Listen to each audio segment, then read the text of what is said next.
അസ്സലാമു അലൈക്കും വറഹ്മത്തുള്ളാഹി തആല വബറകാതുഹു. ഷെഫി ഉസ്താദ് നാളെ പോവുകയാണ്. പോകുവാനുള്ള ഒരുക്കത്തിലാണ് ഷെഫി ഉസ്താദ്. ഉമ്മ വിളിച്ചു. മോനെ. ആ എന്തോ ഉമ്മ? ഉമ്മാൻ്റെ കുട്ടി പോവാണല്ലേ? ഉമ്മ പോട്ടെ. അവർ കുറേ ദിവസമായില്ലേ വിളിക്കുക തുടങ്ങിയിട്ട്. പിന്നെ എന്നാലും അൽഹംദുലില്ലാ ഒരു മാസം നിന്നല്ലോ. മോനെ, ഉമ്മാൻ്റെ കുട്ടിയെ കാണാൻ കഴിഞ്ഞതിൽ വളരെയധികം സന്തോഷമുണ്ട്. ഇത്ര പെട്ടെന്ന് കാണാൻ കഴിയുമെന്ന് വിചാരിച്ചതല്ല. എന്തൊക്കെ തന്നെയാലും എൻ്റെ മോന് നല്ല രീതിയിൽ അവിടെ കഴിയാൻ കേട്ടോ. ഉമ്മ ആയിക്കോട്ടെ ഇൻഷാ അല്ലാ. പിന്നെ പൊന്നു മോനെ, അവിടെ നിന്നെങ്കിലും എന്തെങ്കിലുമൊക്കെ തെറ്റ് പറ്റിക്കഴിഞ്ഞാൽ വലിയ രീതിയിലുള്ള തടവും കാര്യങ്ങളൊക്കെ ഉണ്ടല്ലോ. എൻ്റെ പൊന്നു മോൻ നന്നായിട്ട് ശ്രദ്ധിക്കണം കേട്ടോ. ആ ഉമ്മ പറഞ്ഞു.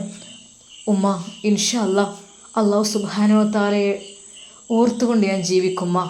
അത് ഓർമ്മയില്ലാതെ വരുമ്പോഴാണല്ലോ നമ്മൾ തെറ്റിലേക്ക് നയിക്കപ്പെടുന്നത്. അതെ മോനെ, ഉമ്മാൻ്റെ പ്രാർത്ഥന എപ്പോഴും കൂടെ ഉണ്ടാവും. ഉമ്മാൻ്റെ കുട്ടി നല്ല രീതിയിൽ. ഉമ്മ നിങ്ങൾ വിഷമിക്കില്ലേ ഉമ്മ? ഷെഫി ഉസ്താദ് ഓരോന്നോർത്തു. സീനത്ത്, അല്ല കിടക്കാനൊന്നും വരുന്നില്ലേ? ആ ഞാൻ വരാം. ഉസ്താദ് ഫോൺ നോക്കിക്കൊണ്ടിരിക്കുന്ന സമയത്താണ് ഒരു മെസ്സേജ് ഉസ്താദിൻ്റെ ഫോണിലേക്ക് വരുന്നത്. ആരപ്പോൾ ഈ സമയത്ത് മെസ്സേജ് വിടാൻ? സമയം 10 മണി കഴിഞ്ഞല്ലോ. ഉസ്താദ് പെട്ടെന്ന് നോക്കി. ഒരു നിമിഷം. അല്ലാ, ഇത് ഞാനിതിൽ പേര് സേവ് ചെയ്തത് ഉസ്താദ് എന്നാണ്. ഉസ്താദ് എന്ന നമ്പറിലുള്ളത് അത് ഫർസാനിയുടെ നമ്പറാണ്. ഷിഫി ഉസ്താദേ, എനിക്ക് നിങ്ങളോട് ഇനിയും ഒരുപാട് കാര്യങ്ങൾ പറയാനുണ്ട്. ഞാൻ നിങ്ങളോട് മുഴുവനായി ഒന്നും പറഞ്ഞിട്ടില്ല. ഷിഫി ഉസ്താദേ, നിങ്ങൾ എന്നെ കേൾക്കുവാൻ തയ്യാറാവുമെങ്കിൽ ഞാൻ ഒരിക്കലും നിങ്ങളെ പേടിപ്പിക്കുകയല്ല.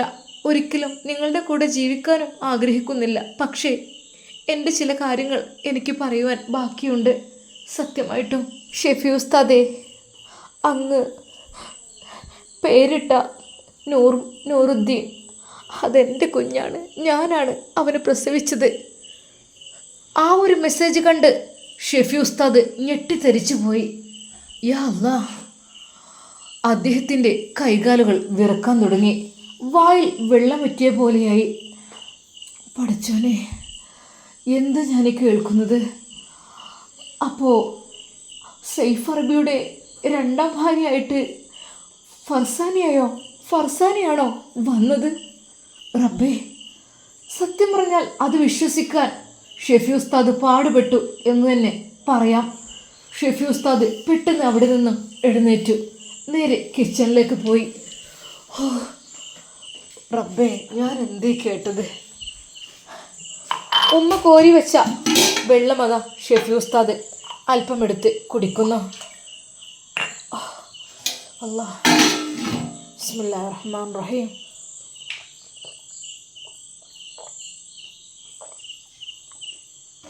അൽഹംദുലില്ലാ.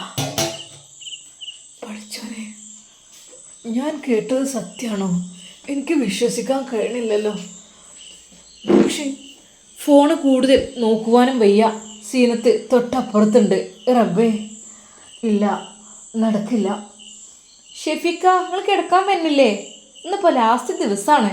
ഇന്നിപ്പോൾ എന്താ ഫോണിൽ നോക്കിക്കൊണ്ടിരിക്കണത്? ഭായിയുടെ ആ ഒരു വിളി ഷെഫി ഉസ്താദ് എന്ത് ചെയ്യണമെന്നായിപ്പോയി. അതെ, ഫർസാന മെസ്സേജ് അയക്കുകയാണ് അവളുടെ എല്ലാം പറഞ്ഞുകൊണ്ട്. റബ്ബേ, എനിക്ക് സമാധാനമില്ലല്ലോ. ഞാനിപ്പോൾ എന്താ ചെയ്യാം? ഷെഫി ഉസ്താദ് എന്ത് ചെയ്യണമെന്നറിയാതെ മനസ്സിനുള്ളിൽ എന്തൊക്കെയൊരു പേടി. അഥവാ ഇതെങ്ങാനും മറ്റവൾ കണ്ടു കഴിഞ്ഞാൽ അതതിനേക്കാൾ പ്രശ്നം. പക്ഷേ ഒരിക്കൽ പോലും തെറ്റായ രീതിയിൽ എന്നോട് പറയുകയല്ല അവൾ, അവളുടെ യഥാർത്ഥം പറയുകയാണ്. ഞാൻ അവളോട് ചോദിച്ചതിൻ്റെ പല ഉത്തരങ്ങളും അവൾ എനിക്ക് തന്നിട്ടില്ലായിരുന്നു. പക്ഷെ അതാണിപ്പോൾ അവൾക്ക് എന്തോ കുറ്റബോധം തോന്നിയാവോ. നാളെ ഞാൻ ഗൾഫിലേക്കും പോവല്ലേ, അറിയുന്നില്ല.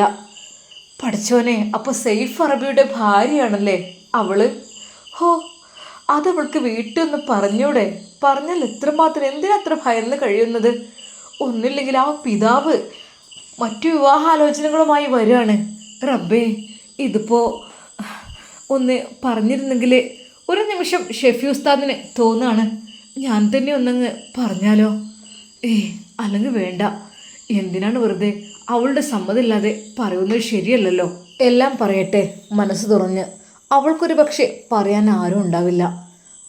എന്തൊക്കെ തന്നെയായാലും ഒരു തെറ്റ് പറ്റിയെന്ന് വിചാരിച്ചിട്ട് കാലാകാലം അവളെ അങ്ങനെ തെറ്റുകാരിയാക്കി ചിത്രീകരിക്കുന്നത് ശരിയല്ലല്ലോ. സമൂഹം അങ്ങനെ അങ്ങ് കണ്ടുപോകും. അവൾ അങ്ങനെ പോയ പെണ്ണല്ലേ, ഇങ്ങനെ പോയ പെണ്ണല്ലേ.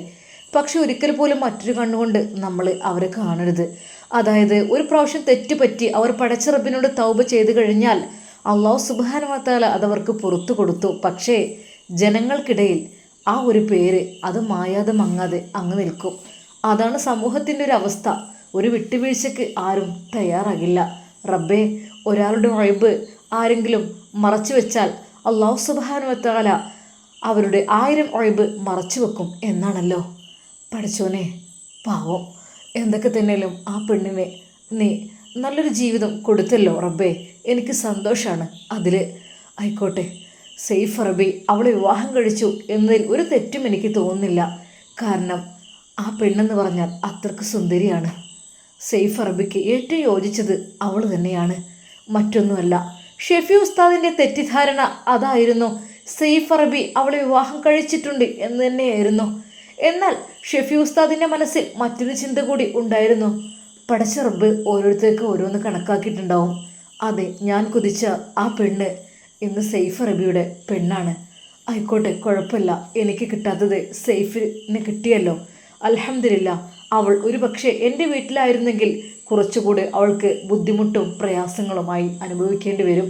പക്ഷേ സെയ്ഫ് അറബിയുടെ കൊട്ടാരത്തിലായതുകൊണ്ട് തന്നെ എല്ലാ സൗകര്യങ്ങൾക്കും നടുവിലാണ് അവൾ കഴിയുന്നത്. എന്തായാലും റബ്ബേ, എന്നാലും ആ കുഞ്ഞിനെ വിട്ടിട്ട് അവൾ എങ്ങനെ പോന്നു? അതായിരുന്നു ഷെഫി ഉസ്താദിൻ്റെ മനസ്സിൽ. പലതും മെസ്സേജ് ചെയ്യണം എന്നുണ്ട്. പക്ഷേ തൽക്കാലം നെറ്റ് ഓഫ് ചെയ്ത് ഷെഫി ഉസ്താദ് റൂമിലേക്ക് കടക്കുന്നു. സീനത്തെ, ഇക്ക വന്നോ? കിടന്നോളി. എന്തൊരു മൂഡ് ഔട്ട്?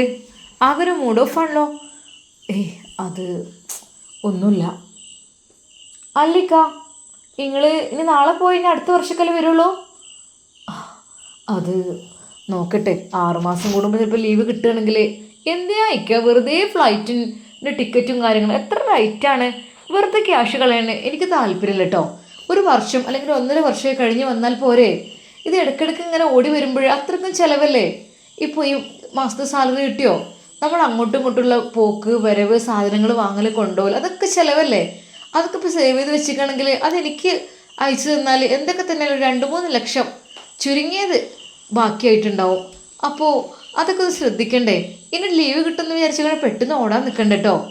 തൻ്റെ ഭാര്യയുടെ വാക്ക് ഷെഫി ഉസ്താദിന് സങ്കടമാണ് വരുത്തിയത്. കാരണം ഗൾഫിൽ പോകുന്ന തലേ ദിവസം എല്ലാ ഭാര്യമാരും നല്ല സങ്കടത്തിലായിരിക്കും, കരച്ചിലായിരിക്കും. ഇക്ക, നിങ്ങൾ പോയി കഴിഞ്ഞാൽ എനിക്ക് ആരാ ഇക്ക? അങ്ങനെ കരയുന്ന പെണ്ണിന് പകരം വേഗം പറഞ്ഞേക്കുന്ന ഭാര്യയാണ് ഷെഫി ഉസ്താദിന് കിട്ടിയത്. അതുമാത്രമല്ല 1 വർഷത്തിനു ശേഷം വന്നാൽ മതി എന്നുള്ള ആ ഒരു താക്കീതും. സത്യം പറഞ്ഞാൽ ഷെഫി ഉസ്താദിൻ്റെ കണ്ണുകൾ നിറഞ്ഞു പോയി. റബ്ബേ, എൻ്റെ ജീവിതം ഇങ്ങനെ. റബ്ബേ, ഞാൻ അവൾക്ക് വേണ്ടതെല്ലാം വാങ്ങിക്കൊടുക്കുന്നു. ഡ്രൈവിങ്ങിന് ചേർത്തി, അവളെ പഠിപ്പിക്കണ്, അവളെ ഫുള്ള് കാര്യങ്ങൾ ഞാൻ ചെയ്തു കൊടുക്കുന്നു. പക്ഷേ ഞാൻ അവളുടെ അരികിലുണ്ടാകുന്നത് അവൾക്ക് ഇഷ്ടമല്ല. അതെന്താന്നാവോ? എന്താ ഷെഫിക്ക ആലോചിച്ച് നിൽക്കണത്? അല്ലേ, നിന്റെ വാക്കുകൾ കേട്ടിട്ടേ സങ്കടപ്പെടുകയാണ്. എന്താ, സ്നേഹമുള്ള ഭാര്യമാർ അങ്ങനെ ആയിരിക്കും. ഭർത്താക്കന്മാരെ ക്യാഷ് വെറുതെ ദൂർത്തടിച്ച് കളയില്ല. അപ്പോൾ ഞാൻ കുറച്ച് ക്യാഷൊക്കെ നിനക്ക് അയച്ചിരുന്നല്ലോ. നീ ആവശ്യപ്പെടുമ്പോഴല്ലോ അതൊക്കെ നീ എന്ത് ചെയ്തു? എൻ്റെ പൊന്നൊക്ക, നിങ്ങൾ എന്തൊക്കെയാണ് പറയുന്നത്? അതൊക്കെ എക്സാം അത് ഇതെന്നങ്ങനെ എത്ര ചിലവായി. എന്നാലും ബാലൻസ് ഉണ്ടാവും. ഒരിക്കലും എക്സാമിന് എന്തിരുന്ന് അത്ര വരില്ല. ഇനി പഴയ കാര്യങ്ങളൊന്നും പറയണ്ട. അതൊക്കെ എന്തെങ്കിലുമൊക്കെ സാധനങ്ങളൊക്കെ വാങ്ങിക്കഴിഞ്ഞില്ലേ? നിങ്ങൾ എന്താ ഇതിനെക്കുറിച്ച് ഈ കണക്കും കൈയൊക്കെ പറയണത്? അല്ലേ, നീ ക്യാഷിൻ്റെ കണക്ക് പറഞ്ഞപ്പോൾ അത് പറഞ്ഞത് മാത്രം. സീനത്തെ, 1.5 വർഷം കഴിഞ്ഞിട്ട് ഞാൻ വന്നാൽ മതിയോ?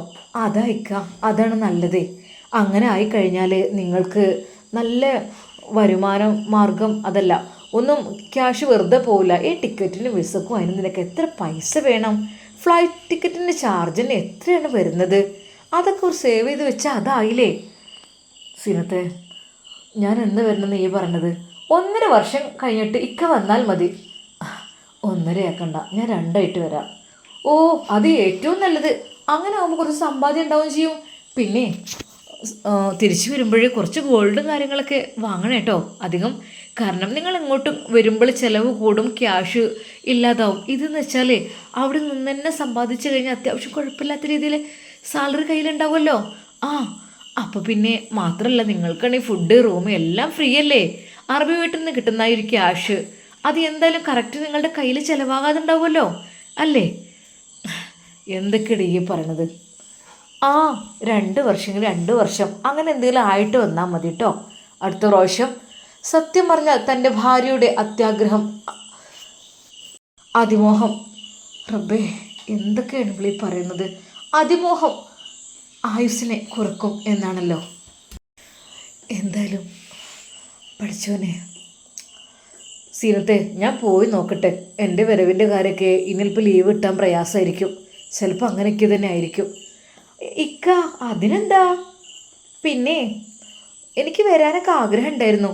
പക്ഷെ ഇപ്പം എനിക്ക് തോന്നുക വരണ്ടാന്ന്. ഇനിയിപ്പോൾ എന്നെ കൂടി കൊണ്ടുപോയാൽ എക്സ്ട്രാ റൂമൊക്കെ വേറെ എടുത്തിട്ട് അങ്ങനെയൊക്കെ ചിലവ് എന്തൊക്കെ എക്സ്ട്രാ വരുമല്ലോ. അപ്പം പിന്നെ അത് വേണ്ട. തൽക്കാലം ആ ഒരു ക്യാഷ് എനിക്ക് അയച്ചു തന്നാൽ മതി. ഓക്കെ? വെറും ക്യാഷ്, സ്വർണം എന്നുള്ളൊരു ചിന്ത മാത്രമാണ് ഈ പെണ്ണിനുള്ളത്. ഒരിക്കലും ഭർത്താവിനോടുള്ള സ്നേഹം അതില്ല. പാവം, ഞാനൊക്കെ, എൻ്റെ ഉമ്മയൊക്കെ, റബ്ബേ, എൻ്റെ പിതാവും മരണപ്പെട്ടു പോയ സമയത്തൊക്കെ എൻ്റെ ഉമ്മ എത്ര ദിവസമായിരുന്നു വിഷമിച്ചിരുന്നത്. ഒരുപാട് കണ്ണീരൊഴുക്കുമായിരുന്നു. പക്ഷേ ഞാൻ മരിച്ചാലും ഇവൾക്ക് ദുഃഖം ഉണ്ടാവില്ല. അല്ലാ റബ്ബേ, എനിക്ക് സാരമില്ല, എന്താ ചെയ്യുക. ഷെഫി ഉസ്താദ് ഫർസാനെ കുറിച്ച് ഓർത്തു. അതും എനിക്ക് നഷ്ടമായി. ഇവളും അങ്ങനെ തന്നെ. എൻ്റെ ജീവിതത്തിൽ സന്തോഷം, സമാധാനം ഉണ്ടാകുന്നത് എന്നായിരിക്കും റബ്ബേ? ഷെഫി ഉസ്താദ് സങ്കടപ്പെടുകയാണ്. ആ രാത്രി മുഴുവൻ അവന് കണ്ണീരായിരുന്നു. അതെ, തൻ്റെ ജീവിതത്തിൽ സുന്ദരമായൊരു നിമിഷം ഇതുവരെ എനിക്ക് ഉണ്ടായിട്ടില്ല. ഉണ്ട്, ആർക്കോ വേണ്ടി, എന്തിനോ വേണ്ടി സീനത്ത് എന്നോട് സഹകരിക്കും, അത്രമാത്രം. അല്ലാതെ ഒരിക്കൽ പോലും അവൾ എന്നോട് സ്നേഹം കാണിക്കുകയോ അവൾ എന്നോട് നല്ല രീതിയിൽ സംസാരിക്കുകയോ ചെയ്യില്ല. എന്തൊരു വെറുപ്പ് പോലെ എപ്പോഴും മനസ്സിൽ. ആ രാത്രി മുഴുവൻ ഷെഫി ഉസ്താദിന് ഉറക്കം വരുന്നില്ല, കണ്ണീരാണ്. എന്തൊക്കെ തന്നെയാലും അല്പസമയം കഴിഞ്ഞപ്പോൾ ഷെഫി ഉസ്താദ് ഉറക്കത്തിലേക്ക് വഴുതി വീണു. അതെ, നാളെയാണ് ഞാൻ പോകുന്ന ദിവസം. എല്ലാം നാട്ടിലുള്ള 1 മാസത്തെ ജീവിതം, അതിൽ സന്തോഷമാണോ ദുഃഖമാണോ എനിക്കറിയുന്നില്ല. ആദ്യമൊക്കെ എനിക്ക് കഠിനമായ ദുഃഖമായിരുന്നു. പിന്നീട് അങ്ങോട്ട് കുറച്ചൊക്കെ എനിക്കറിയില്ല. കാരണം പഠിച്ചോനെ, ഒന്നും ആലോചിക്കാൻ കഴിയണില്ല. എന്നാലും ഫർസാന, അവൾ എന്തായിരിക്കും പറയാൻ വിചാരിച്ചത് എന്നോട്? ആ ഒരു മെസ്സേജ് നോക്കാൻ ഷെഫി ഉസ്താദിന് ധൈര്യമുണ്ടായിരുന്നില്ല. കാരണം അവൾ തെറ്റായ രീതിയിലൊന്നുമല്ല കാര്യങ്ങൾ പറയാണ്. പക്ഷെ സീനത്ത് ഒരു പിടിവള്ളി കിട്ടാൻ കാത്തിരിക്കും. അവൾ അതിന്മേലൊരു എഴുതുണ്ടാക്കും. അല്ലെങ്കിൽ തന്നെ അമ്മായിൻ്റെ മകള് ഹനമോൾ, അത് അവൾക്കൊരു വിഷയമായിട്ടുണ്ട്. ഹനമോളോടൊക്കെ ഭയങ്കര സ്നേഹം, എന്നോടില്ല. കെട്ടാൻ വിചാരിച്ച പെണ്ണായിരുന്നില്ലേ? അങ്ങനെയൊക്കെ പലതും പറഞ്ഞ് അവൾ ആകെപ്പാടെ വെറുപ്പിച്ചിട്ടുണ്ട്. ഇനിയിപ്പോൾ ഇതുകൂടി കണ്ടാൽ പറയും വേണ്ട, ഒന്നാകെ കൊട്ടിപ്പാടി നടക്കും, അതുറപ്പാണ്. അതുകൊണ്ട് തന്നെ തൽക്കാലം മെസ്സേജസ് ഒന്നും നോക്കണ്ട. ഷെഫി ഉസ്താദിന് സത്യം പറഞ്ഞ നെറ്റ് ഓണാക്കാൻ തന്നെ ഭയമായിരുന്നു. പക്ഷേ ഫർസാന പറയുന്നത് ശരിക്ക് കേൾക്കണം. യഥാർത്ഥത്തിൽ എന്താണ് അവൾ പറയുന്നത്? അത് തന്നെയല്ലേ? എനിക്കറിയുന്നില്ല റബ്ബേ, എല്ലാം അറിയണം. എന്നിട്ട് അവളുടെ മാതാപിതാക്കളോട് കാര്യങ്ങൾ പറയണം. ഒരിക്കലും അവൾക്ക് വേണ്ടി വിവാഹം അന്വേഷിക്കണ്ട എന്നുള്ള കാര്യം പറയുവാൻ കഴിഞ്ഞാൽ ഭാഗ്യമായി റബ്ബേ. മോനെ, മോനെ, മോനെ. ഷെഫി ഉസ്താദ് ഞെട്ടി ഉണർന്നു. റബ്ബേ, പഠിച്ചോനെ, ഉമ്മ തഹജ്ജുദ് നിസ്കരിക്കാൻ വിളിക്കായിരിക്കും. ആ ഉമ്മ. ഷെഫി ഉസ്താദ് വാതിൽ തുറന്നു. ഉമ്മ. മോനെ, ഞാൻ വിചാരിച്ചേ അറിയാതെ ഉറങ്ങിപ്പോയോന്ന്. മനുകുട്ടി നിസ്കരിക്കണ്ടേ? ആ ഉമ്മ, ഞാൻ. ഷെഫി ഉസ്താദ് പുറത്ത് പോയി ഫ്രഷായി വന്നു, ഒളുഹെടുത്തു നിസ്കരിക്കുവാൻ വേണ്ടി നിൽക്കുന്നു. കോലായിൽ തന്നെയാണ് പായിട്ടത്. കാരണം റൂമിൽ അതവൾ ഉണരും, എന്നിട്ട് ചൂടാകും. പക്ഷെ അതിനൊന്നും നിൽക്കുന്നില്ല. ഷെഫി ഉസ്താദ് അവിടെ നിന്ന് തന്നെ നിസ്കരിച്ച് ദുആ ചെയ്തു ഓതി പള്ളിയിലേക്ക് പോവുകയാണ്. ഉമ്മ ഇനി എന്നാന്നാവല്ലേ ഞാൻ സുബഹിക്ക് പള്ളിയിലേക്ക് ഇവിടുന്ന് പോവുക? പൊന്നു മോനെ, ഉമ്മാൻ്റെ കുട്ടി ഇൻഷാ അല്ലാ ഈ പള്ളിയിൽ പോകുന്നില്ലെങ്കിലും എൻ്റെ പൊന്നു മോൻ പുണ്യമാക്കപ്പെട്ട ഭൂമിയിലെ പള്ളിയിലേക്ക് പോകാനുള്ള ഭാഗ്യം എൻ്റെ കുട്ടി കിട്ടിയല്ലോ. ഉമ്മ സമാധാനിപ്പിച്ചുകൊണ്ട് പറഞ്ഞു. അതെ ഉമ്മ. സുബഹിൻ്റെ ബാങ്കുലി പള്ളിയിൽ നിന്ന് മുഴങ്ങി കേൾക്കുന്നു. ഷെഫി ഉസ്താദ് നേരെ പള്ളിയിലേക്ക് തൻ്റെ പ്രിയപ്പെട്ട ഭാര്യയെ ഒരിക്കൽ കൂടി നോക്കി. സീനത്തിനെ ഒന്ന് വിളിച്ചാലോ? വേണ്ട, അന്നെന്നെ വിളിച്ചിട്ട് കള്ളായില്ലല്ലോ, എന്തിനെപ്പോൾ തന്നെ വിളിക്കുന്നേ എന്ന് പറഞ്ഞ് ചൂടായതാണ്. പിന്നെ അതിന് നിൽക്കണ്ട.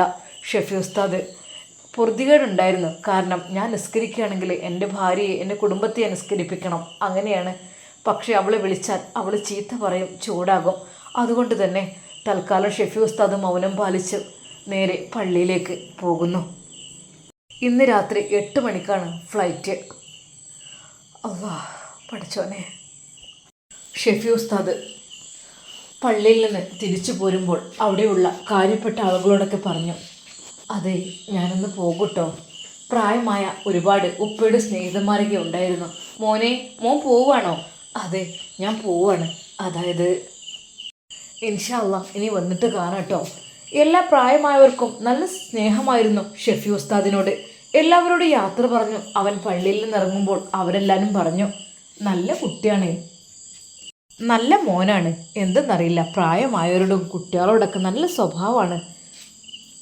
മക്കളായാലും അങ്ങനെ വേണം. ഓൻ്റെ ഉപ്പയും അങ്ങനെ തന്നെ ആയിരുന്നു. പക്ഷെ കുട്ടിൻ്റെ ജീവിതത്തിനൊരു സുഖമില്ലാത്ത പോലെയാണ്. അതെന്തേ? അല്ലേ, കുട്ടി വിചാരിച്ച രീതിയിൽ കുട്ടിയുടെ ഹയറായൊരു കുട്ടിയാണ്. പക്ഷെ ഗൾഫിൽ നല്ല സുഖം എന്നൊക്കെ പറഞ്ഞ് കേൾക്കണേ എല്ലാവരും. നന്നാക്കട്ടെ പഠിച്ച റബ്ബ്. അല്ലെങ്കിലും അങ്ങനത്തെ നല്ല സ്വഭാവമുള്ള ആളുകളുടെ ജീവിതം കുറച്ച് ബുദ്ധിമുട്ടൊക്കെ ആയിരിക്കും. പക്ഷെ ഈ ലോകത്ത് കുറച്ച് ബുദ്ധിമുട്ടിയാലും നാളെ പരലോകത്ത് ഓർക്കുക ഹയറുമായിരിക്കും. കൂട്ടത്തിൽ ഒരാൾ പറഞ്ഞു.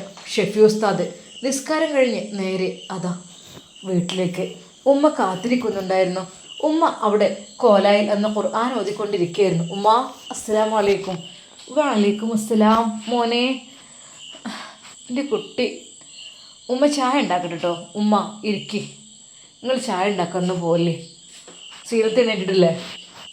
മോനെ, ഞാൻ വിളിക്കാൻ പോയിട്ടില്ലടാ. വിളിച്ചാൽ ചിലപ്പോൾ ചൂടാവലാണ്, അതുകൊണ്ട് പേടിയാണ് മോനെ. അതുകൊണ്ട് ഞാൻ മിണ്ടാതെ നിന്നതാണ്. ഉമ്മ ഞാൻ എന്തോമ്മ ചെയ്യാം. ചില സമയത്ത് ഇവൾ വിചാരിക്കും നല്ലതാണെന്ന്, ചിലപ്പോൾ വിചാരിക്കും പഠിച്ചോനെ എന്താ എൻ്റെ സ്വഭാവം ഇങ്ങനെയെന്ന്. ഉമ്മ ഞാൻ എന്ത് ചെയ്യാം? നമ്മളെ വീട്ടിൽ നിസ്കരിക്കാത്തൊക്കെ ഒരാളുണ്ടെങ്കിൽ അത് പ്രയാസമാണമ്മ, അത് ബർക്കത്ത് ഉണ്ടാവില്ലമ്മ. മോനെ, ഞാൻ ഒന്നും കൂടി പറഞ്ഞ് നന്നാക്കിക്കോളാം ഓളട്ടോ ഇൻഷാ അല്ലാ. ഉമ്മ എൻ്റെ ഉമ്മാക്ക് ബുദ്ധിമുട്ടുണ്ടെങ്കിൽ വിളിക്കാൻ കേട്ടോ എന്നെ. ഷെഫി ഉസ്താദിന് തൻ്റെ പ്രിയപ്പെട്ട ഉമ്മയെ അവിടെ തനിച്ചാക്കി പോകുന്നതിൽ ഒട്ടും താല്പര്യമില്ലായിരുന്നു. കാരണം സീരത്തിൻ്റെ സ്വഭാവം അങ്ങനെയൊക്കെ ആയതുകൊണ്ട് തന്നെ. അങ്ങനെ അതാ ഷെഫി ഉസ്താദ് ഇന്ന് ഗൾഫിലേക്ക് പോവുകയാണ്. മനസ്സിനുള്ളിൽ ഒരുപാട് പ്രയാസങ്ങളും ദുഃഖങ്ങളും എല്ലാം ഉണ്ട്. അതെല്ലാം ബാക്കി വെച്ചിട്ട് പറക്കുകയാണ്. പക്ഷേ അറബ് നാട് അത് കേൾക്കുമ്പോൾ അവിടെ എനിക്ക് സുഖമാണ് അൽഹംദുലില്ലാ. പക്ഷേ എൻ്റെ പ്രിയപ്പെട്ട ഉമ്മയെ ഓർക്കുമ്പോൾ അത് വല്ലാത്ത പ്രയാസമാണ്. റബ്ബേ, എൻ്റെ ഭാര്യയ്ക്ക് എൻ്റെ ഉമ്മയോട് നീ സ്നേഹത്തോടെ നിൽക്കാൻ തോന്നിക്കണേ അല്ലാ. റബ്ബേ, എൻ്റെ ഉമ്മ തനിച്ചാണ്, ആരുമില്ല അല്ലാ. ഷെഫി ഉസ്താദ് ഹൃദയം പൊട്ടി ദുആ ചെയ്തു. ഇൻഷാ അല്ലാ നമുക്കിതിൻ്റെ ബാക്കി ഭാഗം നാളെ കാണാം. ഷെഫി ഉസ്താദ് എപ്പോഴായിരിക്കും ഫർസാനയുടെ മെസ്സേജ് എല്ലാം എടുത്തു നോക്കുന്നത്? നമുക്ക് അതിനെക്കുറിച്ചുള്ള കാര്യങ്ങളെല്ലാം നാളെ കേൾക്കാം. അതുവരേക്കും എല്ലാവർക്കും അസ്സലാമു അലൈക്കും വറഹ്മത്തുള്ളാഹി തആല വബറകാതുഹു.